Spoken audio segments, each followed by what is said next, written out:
자, 지금까지 했는 거 좀 문제 좀 풀어볼까요? 오늘. 지금 토지정책 들어가기 전까지 좀 5번까지 풀어보겠습니다. 5번은 뭐 토지정책에 집어넣을 수도 있고 지금 개발 개입의 수단 여기도 들어갈 수 있죠. 자, 1번은 일단 부동산 시장 실패와 관련이 없는 것은 하고 있죠. 뭐가 관련이 없는 거예요? 완전 경쟁이 관련이 없는 거죠. 그리고 독점이 공급 독점이든 수요 독점이든 다 관련이 있고요. 나머지는 다 관련이 있는 겁니다. 다음에 2번은 부동산 시장에 대한 정부의 공적 개입의 필요성 및 규제 방법에 관한 설명 중 가장 적절하지 않은 것은 1번 사적 편익보다 사회적 편익이 큰 경우. 이 경우가 어떤 경우예요? 정예외부죠. 사회적 편익 측면에서 사회적 편익이 더 크잖아요. 그건 정예외부죠. 이럴 때는 정부의 개입이 필요한가요? 필요하지 않은가요? 필요하죠. 정예외부든 부예외부든 정부의 개입 필요하죠. 다음에 시장 기능으로 달성하기 어려운 소득 재분배, 공공재 공급, 경제 안정화를 달성하기 위하여 정부의 개입 필요하다. 맞죠? 소득 재분배는 형평성 측면이고요. 공공재 공급은 효율성 측면이고요. 경제 안정화도 효율성 측면입니다. 거시적인 측면에서 효율성 측면이에요. 그 다음에 3번은 토지 소유자 입장에서 효율적인 토지 이용이라 할지라도 주변 토지 이용과의 공간적 부조화가 생길 수 있기 때문에 정부의 개입이 필요하다. 가능하죠? 그 다음에 4번 지역지구제의 목적은 토지 이용에 수반되는 정예 외부 효과를 제거하거나 감소시키는 데 있다. 이게 틀렸죠? 부의 외부 효과를 제거하거나 감소시키는 데 있습니다. 다음에 5번 부동산 시장은 정보의 비대칭성으로 인해 시장기구의 효율성이 달성되지 못하기 때문에 정부의 개입이 필요하다. 맞죠? 정보 비대칭성. 다음에 3번은 부동산 시장에 대한 정부의 공적 개입과 관련된 설명 중 틀린 것은, 자, 요건 여러분이 보셔도 될 것 같습니다. 요건 여러보시고요. 다음에 4번은요, 공공부문이 직접 공급자나 수요자 역할을 수행하면서 부동산 시장에 개입하는 방법은 1번에 저소득층의 장기 저리 대출, 직접이에요, 간접이에요? 간접이죠. 토지은행제도, 이게 직접이죠. 토지를 비축하는 거. 정부가 매수하는 거죠. 매수. 그 다음에 개발 부담금 부과. 부담금은 뭐예요? 간접. 임대 보조금. 간접. 종합부동산세. 세금. 세금도 간접. 됐죠? 그 다음에 토지은행에 대한 설명으로 틀린 것은 1번에 비축 토지 용도가 불분명한 상태에서 매입할 경우에는 정부 자체가 투기자의 역할을 하는 경우가 있다. 그럴 수 있죠. 그 다음에 공공재나 공공시설을 위한 토지를 저렴하게 그리고 적시에 공급할 수 있으며 공공가치 또는 개발이익을 사회에 환원할 수 있다. 이것도 가능한 얘기죠. 그 다음에 정부 또는 공공기관이 법이 정하는 바에 따라 토지를 매입 또는 수용하여 택지를 조성한 후 건물을 지어 실수요자들에게 분양 또는 임대하는 방법을 토지은행이라 한다. 맞나요? 토지은행은 토지 비축이라 그랬죠. 개념이 토지은행은 토지 비축이라 그랬잖아요. 지금 비축이 아니라 지금 다 건물까지 지어서 분양 임대하는 거하고 비축하고 같은 거예요. 말이 안 되죠, 지금. 말이 안 되는 거예요. 비축하는 거하고 지금은 말이 안 돼요. 4번 틀렸습니다. 3번 틀렸어요. 다음에 4번은 이제 관리 문제를 말하는 거고요. 여러분이 확인하시고요. 5번은 우리나라도 시행하고 있습니다. 6번부터는 이제 토지 정책이고요. 6번, 7번이 토지 정책. 다음에 8, 9, 10, 11, 12 5개가 주택 정책입니다. 그러니까 주택 정책 문제가 많은 게 그만큼 주택 정책 파트가 그만큼 부담이 크기 때문입니다. 다음에 자, 이제 토지 정책으로 좀 넘어가시고요. 토지 정책에서는 지역지구제를 좀 체크할 필요가 있고요. 그 뒤에 넘어가시면은 개발이익 환수 제도나 토지 공개념 이런 것들은 좀 중요도가 낮은 편입니다. 그런 것들은 간략하게 좀 살펴보시면 되고요. 토지 정책은 지역지구제가 대표적이죠. 근데 의외로 이 지역지구제가요, 여기가 뭐가 많이 나왔는가 하면은 사실은 우리 개론에서 언급하기가 조금 어려운 부분인데, 여러분들 2차 과목 공법 공부하시잖아요. 거기에 뭐 용어들 있죠. 뭐 지구 단위 계획이 어떻고, 여러분들 토지 적성 평가하는 거 아시나요? 개발 적성, 보존 적성 뭐 이렇게 그런 거. 뭐 이게 공법 얘기예요, 공법. 개론에 그런 게 꽤 나왔습니다. 지구 단위 계획의 뜻을 여러 번 묻기도 하고요. 또 용도 지역은 중복 지정돼야 안 돼요? 용도 지구나 용도 구역은 중복 지정되죠. 뭐 그런 걸 묻거나, 이건 완전히 공법이죠. 오히려 이거는 지역지구제, 우리 개론에서 공부하는 거는 제일 많이 언급된 게 뭔가 하면 목적이에요, 목적. 지역지구제 목적이 뭐예요? 부의 외부 효과를 제거하는 거죠. 이 지역지구제 할 때마다 제가 어릴 때 제가 살던 동네 말씀드리지 않았나요? 제가 어릴 때 살던 동네, 저희 집 바로 앞에는 엿공장이 있었고, 그 전방 100m 지점에는 연탄 공장이 있었고, 그 연탄 공장 좌전방에 성냥 공장도 있었고, 저희 집에는 돼지우리까지 있었고, 이게 같은 지역 내에 있었습니다. 뒤죽박죽으로. 참 살만했겠죠. 살만하긴 뭐가 살만하겠습니까? 뒤죽박죽이면 뒤죽박죽, 정말. 그래서 저희 사실은 우리 집이 별로 냄새는 풍겼지만 주변 사람들한테 또 좋은 점도 있었어요. 그 집마다 나오는 그 구정물, 옛날에는 음식 쓰레기 구정물이라 그러죠. 그거를 우리 집에서 다 해결했으니까. 돼지 다 먹였으니까. 그러니까 옛날의 삶의 방식이라는 게 버리는 게 없죠. 버리는 게 없잖아요. 그러니까 돼지나 이 동물을 먹이든 아니면은 아궁이에 다 태우든, 쓰레기가 집안에서 다 해결되고, 쟤는 또 어떻게, 쟤는 거름 만들 때 또 뿌려가지고 거름 만져요.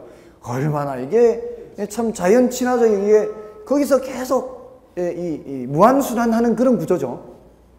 버리는 게 없이. 근데 참 지금은 삶이라는 게 이게 버리는 게 너무 많은 것 같아요. 자, 어쨌든 목적은 이거고요. 다음에 효과는 단기 효과, 장기 효과 있어요. 단기 효과, 장기 효과 있는데 이거는 사실 중요도가 조금은 낮은 편이고요. 다음에 문제점이 있죠. 무슨 문제점이 있나요? 아까 지역 간 형평성 문제가 있다 그랬죠.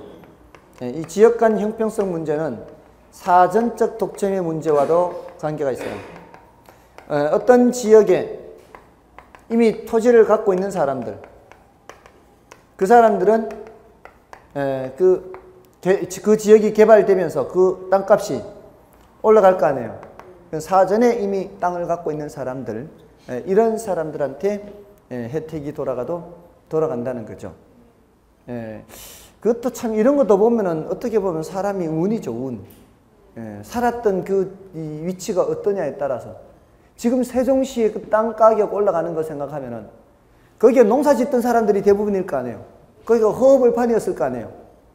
지금은 완전히 노른자의 땅이 된 거죠. 왜 우리 아버지는 그런 데 자리를 안 잡아가지고 저기 그냥 별로 쓰지도 못하는 그런 땅들 많은 그런 곳.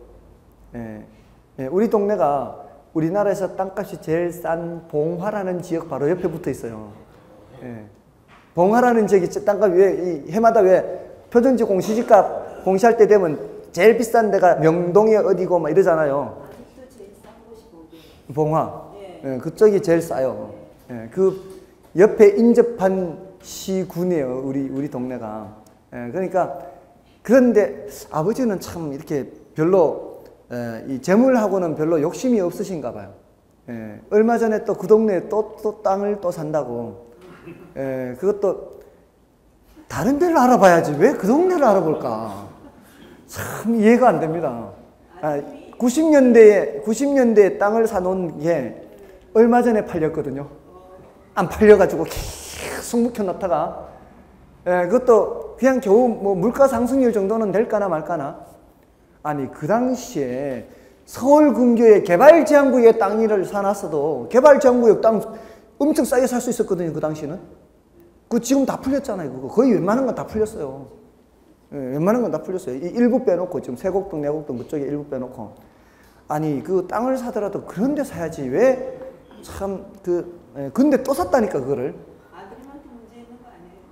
아니 저한테는 물어보지도 않으시고 그런다니까요. 그렇게. 그리고 저는 아버지가 얼마나 갖고 계신지도 몰라요. 얘기를 안 하니까. 얘기를 안 하니까. 자, 어쨌든, 그런 지역 간 형평성 문제, 이런 거는 이제 사전적 독점의 문제와 관계가 있는 거고요. 다음에 경직성 문제가 있어요. 이 경직성 문제는, 이거 2차 공부하는 사람들은 좀 알기 쉬운데, 1차만 하시는 분, 1차만 하시는 분이 얼마나 되시나요? 아, 다 2차까지 다 하시는 분들이에요? 그러면은 괜찮고요. 왜냐하면은 그 직장 생활을 하시더라도 작년 같은 경우에 7월부터 하셨는데 합격하셨거든요. 7월 달에 등록해가지고 직장 생활 하면서 그러니까 7월부터 해도 물리적인 시간이 부족한 건 아니에요. 그분은 여자분이에요. 여자분은 일이 더 많거든요. 남자보다. 집에 가면 살림도 해야 되고 할 거 아니에요. 근데 물론 제가 이렇게 보니까 챙겨야 되는 애들은 없는 것 같아요. 두 분이 이제 연세가 어느 정도는 돼 있는 거 보니까 이제 애들은 어느 정도 컸어요. 근데 부부가 같이 오셨어요. 부부가 같이 오셨는데 남자는 안 됐고요.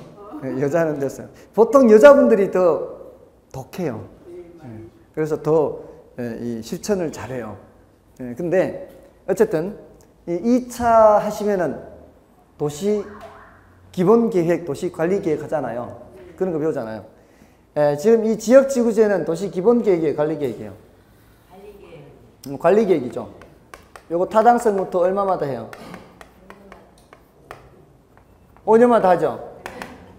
타당성부터 5년마다 하잖아요. 근데 사회가 5년마다 바뀌나요? 사회는 계속 바뀌어 나가는 거죠. 그러면 중간쯤에 뭐 좀 바뀔 필요도 있잖아요.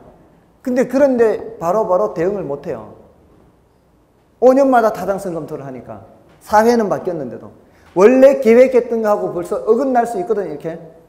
계획은 이렇게 가는 건데 1년 지났는데 벌써 약간 비틀어졌어요. 예산도 충분히 못 따고 이용이 이상하게 돼가고 있어요.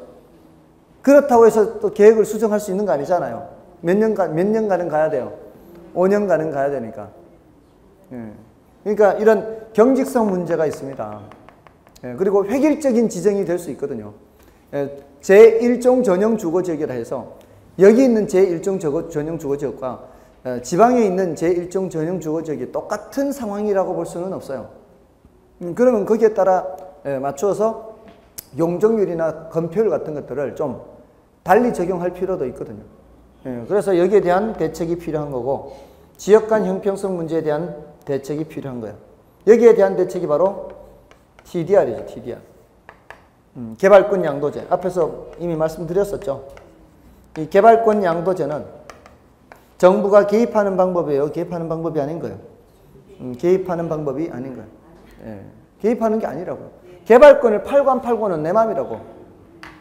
우리 아파트를 팔고 안 팔고 내 맘이듯이 이 개발권을 팔고 안 팔고는 내 맘이라고요. 그래서 아까 코주 정리 있죠?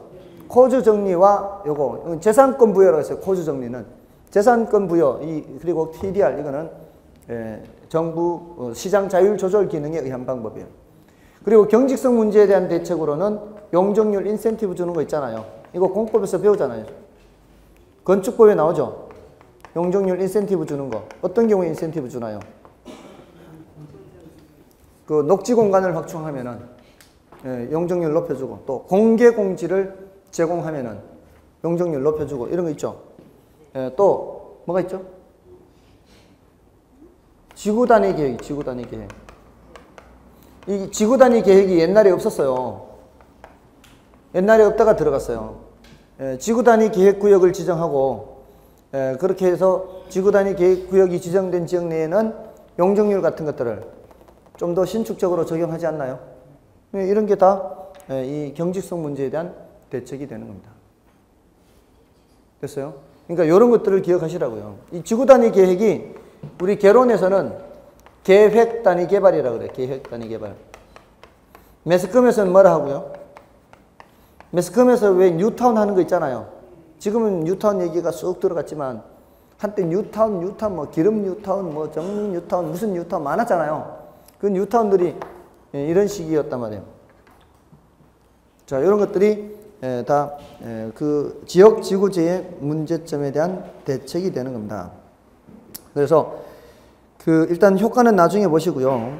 그 70쪽의 효과 위에 디귿을 보시면은 토지 자원의 효율적 이용은 현 세대와 후 세대 간의 세대 간 형평성을 도모할 수 있는 장점이 있다. 이런 장점도 있고요. 그다음에 밑에 효과는 좀 중요도가 낮아요. 지역지구제의 효과는 중요도가 좀 낮습니다. 이 주택정책의 효과는 중요도가 높은데, 그래서 이 효과에서는 지금 지역지구제를 시행하기 전 상태고요. 이게 지역지구제를 시행하기 전, 지역지구제를 시행하고 났을 때 단기 효과와 장기 효과를 얘기하는 겁니다. 단기적으로는 어떻게 되나 하는 거예요. 지역지구제를 시행하면 뒤죽박죽이던 곳을 이제 앞으로는 돼지우리 못 들어온다, 성냥공장 못 들어온다, 연탄공장 못 들어온다, 역공장 못 들어온다 이러면은 수요가 증가합니다. 앞으로는 이제 그런 게 안 들어올 거니까 그 지역의 주거 환경이 좋아지는 거죠. 수요가 증가하면 가격이 어떻게 돼요? 올라가죠. 가격이 올라갑니다. 그러면 기존 공급자는 뭐를 얻게 돼요? 기존 공급자는 초과 이윤을 얻죠. 초과 이윤. 그러면은 돈 되죠. 돈 되니까 장기적으로는 공급이 증가해요. 그럼 가격이 하락하죠. 그러면 초과이윤이 사라집니다. 이렇게 초과이윤이 사라지는데, 사라지는 위치가 최초 가격과 같은 높이냐 그렇지 않느냐에 따라서 이게 비용 일정 산업은 최초 가격과 같은 높이에서 사라지고, 비용 증가 산업은 여기에 있어. 비용 감소 산업은 여기에 있어. 그죠? 비용 증가 산업은 최초 가격보다 높은 곳까지 떨어집니다. 단기적으로 올랐던 가격이. 단기적으로 올랐던 가격이 수요가 증가해서 올라갔을 거 아니에요. 그 다음에는 공급이 감소하는 거, 공급이 증가하는 거예요. 공급이 증가해서 이렇게 가격이 하락하는 거예요. 근데 여기서 멈추면은 비용 증가 산업, 여기까지 오면은 비용 일정 산업, 여기까지 오면은 공급수 비용 감소 산업이에요. 그래서 어떤 산업이냐에 따라 이렇게 장기 공급 곡선이 그려질 수도 있고, 이렇게 그려질 수도 있고, 이렇게 그려질 수도 있어요. 그래서 이 파란 게 장기 공급 곡선인데 보통은 이렇습니다. 장기 공급 곡선이 당연히 우상향해요. 이게 비용 증가 산업이 비용 증가. 근데 대체로는 이런데 올라가는 건데, 우리가 시험 볼 때는 대부분은 이런 조건이 붙어요. 다른 조건이 일정하다면 이런 조건이 붙죠. 그럴 경우에는 비용도 일정하다면 이렇게 되는 거예요. 그럴 때에는 최초 가격과 같은 가격 수준에서 공급이 증가한다. 이렇게 얘기를 해요. 장기적으로는. 수평이 되는 거예요. 수평. 다른 조건이 일정하다면 이렇게 하면은. 근데 이 분석은 중요도가 조금은 낮고요. 뒤에 임대료 보조가면은 중요도가 조금 더 높습니다. 임대료 보조. 자, 이런 정도로 정리를 하시고요. 나머지는 그 71쪽에 보시면 이제 지역지구제 문제점의 형평성 문제에서 그 기억의 내용은 형평성 측면에서의 문제고요. 그 다음에 니은과 디귿, 리을 이 세 가지는 경직성 문제입니다. 경직성 문제. 또 미음도 형평성 문제예요. 그래서 기역과 미음은 형평성 문제고, 니은, 디귿, 리을은 경직성 문제입니다. 그렇게 구분하시면 돼요. 다음에 밑에 이제 지역지구제 문제점에 대한 대책에서 형평성에 대한 보완으로 개발권 양도제가 있고요. 이건 이제 여러분이 확인하시면 되겠죠. 다음에 넘어가셔서 또 지역지구제 경직성을 보완한 정책에서 계획단위 개발 또는 보상지역제 이런 게 있습니다. 다음에 이제 개발이익 환수제도는 요거는 10년에 한 번 정도 출제되는 거예요. 그 중에서 그 동그라미 4번에 직접 부가법 있죠. 그 직접 부가법이 그나마 우리나라에서 시행하고 있습니다. 과세적 방법과 비과세적 방법이 있죠. 그 과세적 방법은 이제 세금 매기는 거고요. 토지 보유과세나 이전과세입니다. 근데 비과세적 방법은 대표적인 게 개발부담금이에요. 그리고 니은은 별로 중요하지 않아요. 니은은 신경 쓰지 마세요. 재건축 초과이익 환수 제도는. 다음에 환지에서의 감보 들어보셨죠? 땅 교환할 때 원래 땅만큼 돌려줘요? 줄여서 돌려줘요? 그걸 뭐라 그러죠? 표현을 할 때? 감보라 그러나요? 감보율이라 그러나요? 무슨 가치? 감환지. 감환지. 감환지. 증환지는 뭐예요? 원래 갖고 있던 땅보다 더 많이 주는 거예요? 원래 갖고 있던 땅의 가치가 높을 때 그런 경우도 있어요? 예?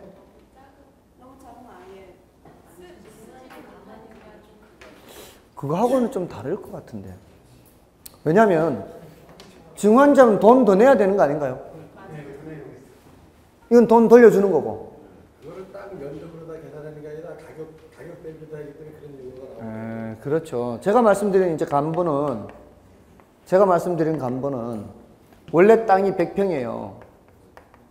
근데 평당 7만 원이에요. 근데 이제 택지 정리하잖아요. 택지 정리하면 반듯하게 하면은 땅값이 올라갈 거 아니에요. 땅값이 평당 10만 원으로 올라가면은 몇 평만 줘도 된다고요? 70평만 줘도 돼. 예를 들어서 어쨌든 700만 원 보상해 주는 거잖아요. 됐죠? 일단 기준은 70평이라고요. 기준은 70평. 이걸 감보로 한다. 감보. 이래 똔똔이라고 똔똔. 근데 만약에 70평 모양의 땅이 없어요. 이렇게. 여기가 80평이에요. 아무리 적어도. 이 사람은 권리는 몇 평밖에 없는데 70평. 맞잖아요. 이게 똑같은 가치는 권리는 70평밖에 없는데 땅이 70평짜리 땅이 없잖아요. 그러면 이게 증환지가 되는 거지. 맞잖아요. 권리는 70평 권리밖에 없는데 땅 모양이 80평 땅 모양밖에 없잖아요. 그러면 10평짜리 돈을 더 내야지. 10평만큼은. 뭔 뜻인지 아시겠죠? 근데 권리는 요거밖에 안 된다고. 요렇게밖에. 이걸 감보로 한다. 감보. 30평만큼을 떼고 준다고요. 떼고. 왜 떼고 주는 거예요? 이 30평 어디 쓰는 거예요? 30평 어디 쓰려고?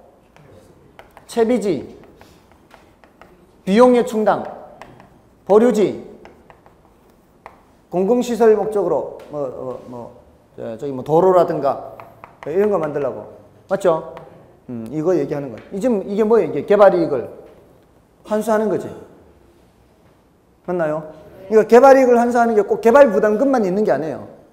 개발부담금은 직접적으로 그걸 목적으로 하는 거고, 환지에서 감보도 되고요. 토지은행제도도 아까 얘기했잖아요. 쌀 때 미리 사두면은 땅값이 올라갈 거 아니에요. 그건 자연스럽게 누구 거 된다고요? 정부 거 된다, 국가 거. 다음에 개발이익 배제 수용보상금이에요. 개발이익을 배제하고 수용보상금을 지불하는 겁니다. 이런 것도 다 개발이익 환수하는 장치가 돼요. 채권 입찰제 이런 것도 그렇고요. 밑으로 내려갈수록 조금은 이제 맨 밑에 거는 이제 중요도가 좀 낮고요. 니은과 비읍은 그렇게 중요도가 높은 것은 아니에요. 이 자체가 중요도가 높은 게 아닌데 그 중에서도 더 그렇다 이 말이에요. 다음에 토지 공개념은 이제 여러분이 보시면 되는 정도고요. 다음에 73쪽이 이제 부동산 가격 공시제도. 이걸 좀 해야 돼요. 부동산 가격 공시제도. 이 부동산 가격 공시제도는 여러분들 최근에 집값이 얼마라고 이렇게 통지서 날아온 거 본 적 있나요? 최근에 보셨습니까? 주택 가격이 얼마다 받아보신 거 있습니까? 주택입니까? 아니면 단독주택입니까? 아니면 공동주택입니까? 공동주택인가요? 혹시 사시는 데가 서울이신가요? 예? 노원인가요? 노원구인가요? 그럼 노원구 다른 분은 안 받아보셨나요? 아, 1년에 한 번. 근데 다른 분들은 안 받아보셨나요? 노원구에 안 사나, 딴 분들은? 최근에? 아, 공부하느라고. 왜냐면은 4월 30일까지 공시하게 돼 있거든요. 아니요, 토지는 5월 30일에. 이제 신경 써야 돼요. 이제 공부해야 되니까. 시험 쳐야 되니까. 예, 그거 신경 써야 돼요. 이 4월 30일까지 공시하는 거는 개별 주택 가격과 공동주택 가격이에요. 근데 5월 31일까지 공시하는 거는 개별 공시지가예요. 개별 공시지가. 그게 5월 31일까지예요. 그런 걸 이제 설명드리는 겁니다. 이게 이제 토지 가격을 공시하고요. 주택 가격을 공시합니다. 토지 가격은 둘로 나누어요. 하나는 표준지 공시지가, 개별 공시지가 이렇게 두 개 나눕니다. 표준지 들어보신 적 있나요? 표준지는 전국에 몇 필지가 있는지 아세요? 전국에 총 몇 필지가 있는지 아십니까? 공시법에서 하나요? 3만 9만요? 필지가 있어요. 다리가. 그죠? 예, 그게 3,200~300만 돼요. 3,200~300만 필지가. 3,000만 필지라 해도요. 우리 인구가 몇 명이죠? 5천만 명이죠. 5천만 명에 3천만 필지면 평균적으로 갖고 있다면 5명 중에 3사람이 한 필지씩 갖고 있어야 돼요. 여기 5분, 저기 5분 합치면 10분이니까 이 10분 중에 6분은 땅을 갖고 있어야 되고 이쪽에 한 10분 중에 6분은 땅을 갖고 있어야 돼요. 근데 이게 소유가 편중되어 있기 때문에 그게 땅을 그렇게 갖고 있기가 어렵죠. 저도 땅이 없거든요. 땅이 없습니다. 근데 그 약 3,200만 필지인데 이 많은 필지 중에서 50만 필지를 샘플로 뽑아놨어요. 그러니까 약 64분의 1이에요. 64개 중에서 1개꼴로 샘플로 뽑아놨어요. 여러분들 이거 지적 도면을 떼보면은 표준지 공시지가 표시된 지적 도면이 있어요. 그러면은 중간중간에 그 도면에 이제 지번이 있잖아요. 다 이렇게. 우리나라 지번이 지금 무슨 식으로 써내려가고 있나요? 왼쪽에서? 왼쪽 위에서? 이렇게 사행식으로 이렇게 내려오나요? 이렇게 내려오나요? 이렇게? 여기서 계속 연결돼 내려오는 거죠. 이렇게 사행식으로 이렇게. 그러면 이제 이렇게 가다 보면은 지번이 이렇게 있는데 중간중간에 표자가 있고요. 이렇게 동그라미가 있어요. 그 땅이 표준지예요. 그 땅이. 오늘 저 수업하다 보니까 그 표준지를 갖고 계신 분이 계시더라고. 그분 어머니 땅이 표준지인 거예요. 그러니까 그런 분들은 연초에 이렇게 미리 날아와요. 미리. 표준지는. 그래서 뭐 이 의견을 진술할 거 있으면은 진술하세요. 뭐 할 얘기 있으면 하세요. 이렇게 하기도 해요. 그래서 그 표준지는 2월 하순까지 공시를 해요. 그리고 나서 30일 동안 이 신청 기간 동안 이 신청 받아요. 표준지 공시지가는 할 때. 그리고 나서 그게 2월 하순이잖아요. 그리고 나서 석 달 뒤인 5월 31일까지 요 주변의 땅들 많을 거 아니에요. 요 주변의 땅들은 다 요거 보고 하는 거예요. 요거 보고. 이거를 개별 공시지가라 그래요. 주변의 거 다 하면. 그래서 이걸 이렇게 나누는 거예요. 그러니까 표준지 하나당 63개 정도의 개별 공시지가를 산정해야 되는 거죠. 됐나요? 근데 이걸 누가 하는가 하면은 국장이 해요. 국장. 국토교통부 장관. 개별 공시지가는 누가 할까요? 시군구장이에요. 시군구장. 네, 국장이 직접 하는 게 아니고요. 시군구장이 직접 하는 게 아니겠죠. 국장이 이 이상의 감정평가업자에게 의뢰를 해. 보통 둘한테 수수료 줘가면서. 이때 되면 이제 수수료가 엄청 지불이 돼요. 전국적으로. 그래서 하면은 이 감정평가업자들이 이 표준지 공시지가를 산정하면서 어떤 자료를 만드는가 하면은 토지가격비준표라는 이 표를 만들어요.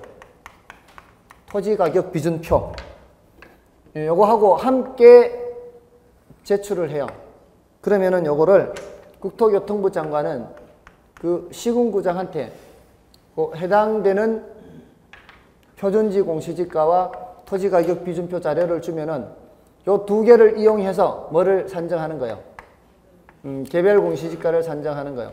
이 토지가격비준표는 이런 거예요. 예를 들어 표준지가 남향이에요.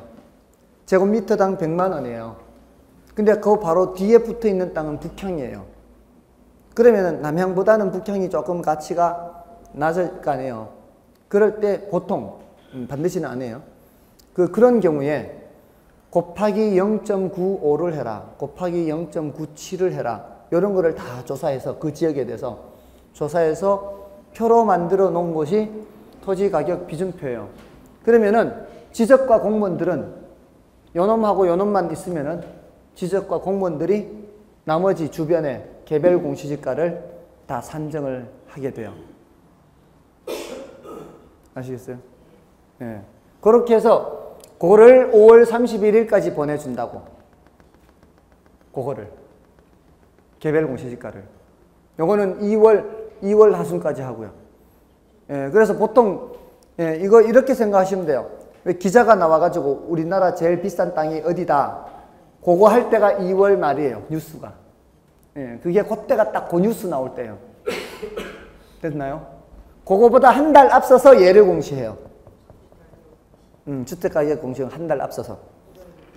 예, 얘는 이제 주택가격은 1월 하순이고 표준주택가격은 그러니까 이걸 단독주택하고 공동주택으로 나누어요. 단독주택은 이게 천차만별이에요. 1층짜리도 있고 2층짜리도 있고 별의별 게 다 있습니다. 그러니까 요거는 다시 표준주택하고 개별주택으로 나누어요. 이렇게 둘로 나눕니다. 요거는 누가 하겠어요? 국장이 하는 거죠. 얘는 시군구장이에요. 자, 근데 요게 이제 누가 하느냐는 요거. 힌트 줄게, 힌트. 힌트를 드리면 이 공동주택은 아파트, 연립, 다세대 얘네들이 구조가 대부분 어때요? 이미 구조가 어때요? 구조가 비슷하죠? 네모 박스 안에 들어가 있잖아요. 이 설계할 때 네모 도면 안에 다 들어가잖아요. 그렇죠? 이미 표준화가 됐다고 볼 수 있어요. 얘는 단독주택은 1층짜리 단독, 2층짜리 단독, 슬라브집, 기와집, 별의별 집 다 있죠. 그러니까 또 분류를 해야 되는 거예요. 표준주택하고 그거하고 비슷한 다른 개별주택. 이거 누가 할까요? 국장이 해요. 국장이. 표준화가 됐잖아요. 표준화가 된 거는 뒤치다거리 할 일이 아니잖아요. 이미 표준화가 된 거는 다 누가 하는 거예요? 국장이 하는 거예요. 그러면 시군구장이 하는 거는 개별밖에 없죠. 시군구장이 하는 거는 개별밖에 없어요. 여기 개별, 여기 개별. 요거 두 개밖에 없어요. 시군구장이 하는 거. 두 개밖에 없어요. 자, 일단 주체를 알았고요. 주체. 누가 하는지. 국장, 여기 국장. 이게 표준 공동입니다. 그 다음에 효력을 알아야 돼요. 효력. 이거 가지고 이제 어디 써먹느냐는 거예요. 표준지 공시지가 효력, 개별 공시지가 효력, 표준주택가격 효력, 그 다음에 맨 밑에 요거 조심해야 돼요. 얘네들은 주체는 다른데 효력이 똑같아요. 우리는 이제 공부하는 게 하나 줄어든 거예요. 5개가 아니고 4가지예요. 4가지. 4가지예요. 표준지 공시지가, 개별 공시지가, 표준주택 가격과 요놈들 이렇게. 근데 구조가 비슷해요. 그러니까 개별 공시지가하고 요 밑에 있는 요 노란 박스 안에 있는 거 있죠. 요게 비슷해요. 그러니까 어렵지가 않아요. 그러니까 어려우면 기억하기 힘들죠. 자, 취지를 알면 돼요. 취지. 자, 일단은 표준지 공시지가 있죠. 요놈. 요놈의 효력. 이게 이제 제일 중요해요. 표준지 공시지가 효력이 제일 중요해요. 요거는 공적 기관이 또는 감평업자, 감정평가업자 있죠. 요것의 지가 산정 기준이에요. 여기서 키워드는 지가예요. 지가. 토지 가격이 토지 가격. 지가를 산정할 때는 뭐를 기준으로 해야 된다? 표준지 공시지가를 기준으로 해야 돼요. 표준지 공시지가. 요걸 기준으로 해서 토지 가격을 산정해야 돼요. 다른 토지 가격. 지금 이 표준지 외에 토지가 많잖아요. 주변 토지들 가격을 계산하려면 뭘 기준으로 해야 된다고요? 표준지 공시지가를 기준으로 해야 된다고요. 여기 개별 공시지가도 이 주변에 있는 거죠. 주변에 있는 토지 가격 산정하려면 뭘 이용해야 된다고요? 표준지 공시지가를 이용을 해야 돼요. 그런데 지가를 산정할 때는 그런데 우리 여러분들 7월 달에 세금 이제 재산세 내라고 날아오죠. 요 땅 갖고 있는 사람들 요거 요 땅에 대해서 세금 매기잖아요. 세금은 이 땅 가격과는 차이가 있죠. 세금하고 땅 가격은 차이가 있잖아요. 땅 가격은 땅의 가격이고 세금은 그 땅에 대해서 부과되는 거잖아요. 그 세금 매길 때는 얘를 기준으로 매긴다고. 개별 공시지가를. 이 개별 공시지가를 산정할 때는 땅 가격을 산정할 때는 뭐를 기준으로 하고? 이 주변에 땅 가격 계산할 때는 뭘 하고? 표준지 공시지가를 기준으로 땅 가격 계산하고 그 다음에 거기에 세금 매길 때는 그 개별 공시지가를 보고서 과세 표준을 정한다고요. 아시겠어요? 한 달이 걸친다고요. 그러니까 세금은 그 토지에 부과되는 일종의 민법적 개념으로 얘기하자면은 원본과 과실로 치자면은 과실 개념이에요. 세금은. 그죠? 과실. 그러니까 작은 거, 짠 거. 원본은 토지고. 됐어요? 또 정부가 갖고 있는 이런 땅이 있어요. 정부가 갖고 있는 땅인데 민간에게 요거 사용료 받고 임대해주고 있어요. 임대. 정부가 임대해주고 있어요. 그럼 정부가 요 땅에 사용료 받아야 될 거 아니에요. 그 사용료 받을 때도 뭘 기준으로 한다고요? 개별 공시지가. 그러니까 그 자잘한 그런 금액 계산할 때는 전부 다 개별 공시지가를 기준으로 해요. 아시겠어요? 네, 그래서 요 개별 공시지가는 각종 사용료라든가 부담금, 세금 이런 거 있죠? 이거 부과 기준이에요. 자잘한 금액 부과할 때는 이걸로 한다고요. 그러니까 여러분들 재산세 나올 때 그 재산세는 뭐를 기준으로 한다고요? 개별 공시지가를 기준으로 한다고요. 근데 만약에 수용된다 그러면요. 그 땅이 수용될 때 그 보상 금액 계산해야 되잖아요. 그는 여기 세금 같은 금액이 아니라 이 자체 금액이잖아요. 그럴 때는 표준지 공시지가를 기준으로 해서 보상금을 산정해야 돼요. 아시겠죠? 또 정부가 아까 토지은행이 한다 그랬잖아요. 토지은행 하면은 민간으로부터 토지를 사야 되잖아요. 그럴 때 매수대금 줘야 되죠. 그 토지 매수대금 계산할 때 뭘 이용해야 된다고요? 표준지. 그 땅 자체 가격을 산정할 때는 표준지를 이용하고요. 거기에 부과되는 자잘한 금액들 계산할 때는 개별이에요. 개별. 그러면 이것도 아실 수 있겠죠? 이거 뭐 하는데 주로 써먹겠어요? 세금. 그럼 간단한 거예요. 그 구조를 기억하면 돼요. 그래서 요놈은 제일 쉬워요. 요놈. 이 표준주택 가격 있죠? 요놈은 요거 할 때만 써먹어요. 요거. 표준주택 가격은 언제만 써먹는다고요? 개별주택 가격 산정 시만 써먹어요. 그러니까 공적기관의 개별주택 가격 산정 기준이에요.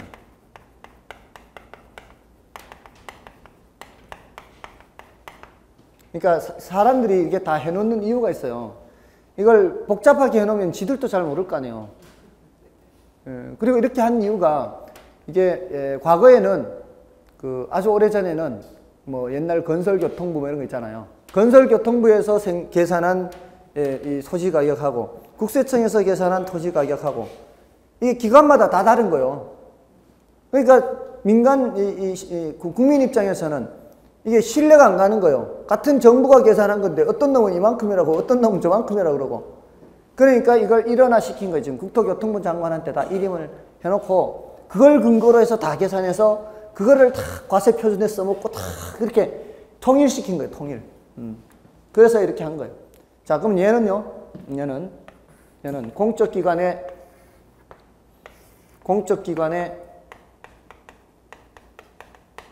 과세 등 업무와 관련해요. 과세 등. 여기 키워드. 과세 등. 세금만 있는 건 아니란 얘기예요. 과세 등 업무 관련. 주택가격 산정 기준이에요. 자, 근데 지금 밑에 하나가 더 있는데, 요거는 지금 요쪽하고 조심해요. 지금 요거 말고요. 지금 이 형식적 효력이 더 있는데, 일반인들의 거래 지표가 될 수가 있어요. 이건 형식적이에요. 이거는 실질적 효력이에요. 만약에 공적기관이나 감정평가업자가 표준지 공시지가를 이용해서 지가를 산정하지 않으면 행정소송의 대상이 될 수 있고요. 행정처벌을 받을 수 있어요. 이 감평업자는. 근데 일반의 거래 지표라는 건 이거예요. 일반인들이 거래할 때 표준지 공시지가를 하나의 지표로 삼는 거예요. 예를 들어서 중개사무소에 표준지 공시지가보다 싸게 물건이 나왔대요. 이건 이제 어떤 하나의 지표가 되는 거예요. 표준지 공시지가보다 싸게 나왔다는 거는 많이 싸다는 얘기예요. 그냥 싸다는 얘기예요. 많이 싸다는 얘기예요. 이게 표준지 공시지가는 보통 시가보다 이렇게 낮게 공시를 하거든요. 그런 게 이제 하나의 지표가 될 수 있다는 거고요. 또 지가 정보를 제공합니다. 아까도 말씀드렸지만 2월 달에 그 기자들이 뉴스 할 때 있죠. 우리나라에서 제일 비싼 땅 어디, 제일 싼 땅 어디. 이거 하는 게 다 지가 정보를 제공하는 거예요. 그리고 작년에 비해서 가격이 어느 지역이 뭐 얼마만큼 올랐다, 뭐 어느 지역이 얼마만큼 내렸다, 이런 것들이 다 그때 발표가 돼요. 그게 다 지가 정보 제공이에요. 근데 주택가격 정보 제공은 여기 있습니다. 요걸 조심하시라고요. 정보 제공은 정보 제공인데 지가 정보 제공은 표준에 있고요. 주택가격 정보 제공은 맨 밑에 있어요. 개별과 공동. 개별과 공동이 있어요. 아시겠어요? 그것만 좀 조심하시면 되고요. 자, 요게 지금 일단 아셔야 되는 내용이고 여기에 조금만 첨가하면 돼요. 뭐를 첨가하면 되는가 하면은 74쪽에 요점이라고 하는 거 있죠. 요점. 기억해 보시면은 부동산 가격 공시 기준 시점이 매년 1월 1일입니다. 근데 모든 공시에 대해서는 공시일부터 30일 이내 서면으로 이의 신청을 할 수 있습니다. 이의 신청은 결정하고 공시한 주체에게 하는 게 원칙이에요. 여러분들 이의 신청이라는 개념은 그냥 상식적으로 알아두세요. 이 이의 신청이라는 것은 행정청, 처분을 내린 행정청한테 하는 게 이의 신청이에요. 예를 들어서 내가 어기지도 않았는 신호 위반으로 범칙금 통지인가 범칙금 통지가 날아왔어요. 무슨 경찰서장으로부터. 그 이의 신청은 누구한테 하는 거예요? 경찰서장한테 하는 거예요. 세무서에서 내가 낼 의무가 없는 세금을 내라고 통지서가 날아왔어요. 이의 신청 누구한테 하는 거예요? 세무서장한테 하는 거예요. 그러니까 이의 신청은 처분한 놈한테 하는 게 이의 신청이에요. 그러면 표준지 공시지가 누구한테 해야 돼요? 개별 공시지가 누구한테 해야 돼요? 시군구장. 그렇게. 아시겠죠? 우리가 시험 치면 이의 신청 누구한테 해야 돼요? 우리가 시험 치면은 산업인력공단에 하는 거예요. 그래도 그 한 놈한테 하는 게 가장 한 놈한테 하는 게 이의신청 항상. 이의신청을 누구한테 해요 그러면? 네? 일단 그래도 이의신청은 한 놈한테 하는 거예요. 한 놈한테. 그 다음에 행정심판은 그 위에 있는 놈. 행정심판은 그 위에 있는 놈. 그건 행정심판. 그 행정심판은 그 감독하는 놈한테. 그 감독하는 놈도 같은 행정부예요. 감독하는 놈도 야 잘못 없다 이러면 어떻게 해야 돼요? 그때는 법원으로 가야 돼요. 저 행정부 쟤네들이 잘못했는데도 잘못 안 했다고 하니까 독립되어 있는 법원 당신이 좀 봐주세요. 내 권리를 구제해 주세요. 이게 그래서 3권 분립이 되어 있는 겁니다. 일단은 이 신청은 처분 한 놈한테 하면은 네가 업무를 제일 잘 아는 놈이니까 네가 한번 봐라 하는 게 이 신청입니다. 자, 됐죠? 그 다음에 개별 공시지가 공시일은 5월 31일이고요. 개별주택가격과 공동주택가격 공시일은 4월 30일입니다. 그리고 표준지 공시지가는 당해 토지의 개별 공시지가로 봐버립니다. 왜냐하면은 이거 누가 산정한다 그랬어요? 표준지 공시지가. 누구한테 의뢰를 해서? 국장이 누구한테 의뢰를 해요? 감정평가업자한테 의뢰를 하는 거죠. 전문가가 한 거예요? 비전문가가 한 거예요? 전문가가 한 거죠. 근데 이 개별 공시지가는 누가 하는 거예요? 시군구장이 누구를 시켜서? 지적과 공무원들한테, 공무원들이 하는 거, 공무원들이. 지적과 공무원들이 있을 거 아니에요. 국장이 이 자료를 보내오면은 이 자료를 지적과 공무원들한테 줘가지고 이거 산정하는 거예요. 이거 전문가가 한 거예요? 비전문가가 한 거예요? 이건 비전문가가 했죠. 자, 그런데 표준지 공시지가를 따로 개별 공시지가를 산정하면 말이 되겠냐고요. 표준지 공시지가를 따로 개별 공시지가를 산정할 필요가 있어요. 얘는 곧 뭐가 돼버리는 거예요. 바로 얘는 따로 산정하지 않아도 개별 공시지가가 돼야 되겠죠. 이걸 공무원들이 건드리면 안 되겠죠. 이거를. 그러니까 표준지 공시지가는 곧 뭐가 돼버리는 거예요. 예, 그 토지의 개별 공시지가가 돼버리는 거예요. 그와 마찬가지 논리로 표준주택가격은 그 주택에 바로 뭐가 돼버리는 거예요. 개별주택가격이 돼버리는 거예요. 그러니까 나중에 세금 매길 때는 따로 얘를 계산 안 해도 이걸 가지고 세금 매기면 된다고요. 얘는 표준주택으로 선정된 주택은. 맞잖아요. 그렇잖아요. 따로 할 필요가 뭐 있어. 2월달에 이미 해놨잖아요. 2월달에 해놨는데 5월달에 개별공시지가 이런 거 산정할 때 얘를 바꿀 필요가 없지. 전문가가 해놓은 건데. 그죠? 그래서 그런 말이 나오는 거예요. 됐나요? 그리고 예전에는요. 특히 표준지 공시지가 요놈에 대해서 요놈에 대해서요. 이 소유주만 이 신청을 할 수 있었어요. 소유주만. 그러니까 이 주위 이웃 주민들이 있을 거 아니에요. 이웃 주민들이 이렇게 보니까 이게 지금 잘못 계산돼 있어요. 잘못 계산돼 있으면 앞으로 뭐도 잘못 계산될 거란 얘기예요.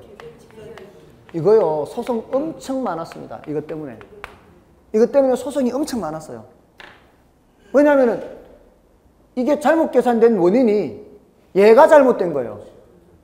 얘가 잘못돼서 잘못된 거예요. 그러니까 이거 지금 개별 공시지가를 근거로 세금 받은 사람들이 이제 이거 불복한 거예요. 불복. 그러니까 이거 잘못 계산됐냐? 아니요. 이건 잘못 계산 안 됐어요.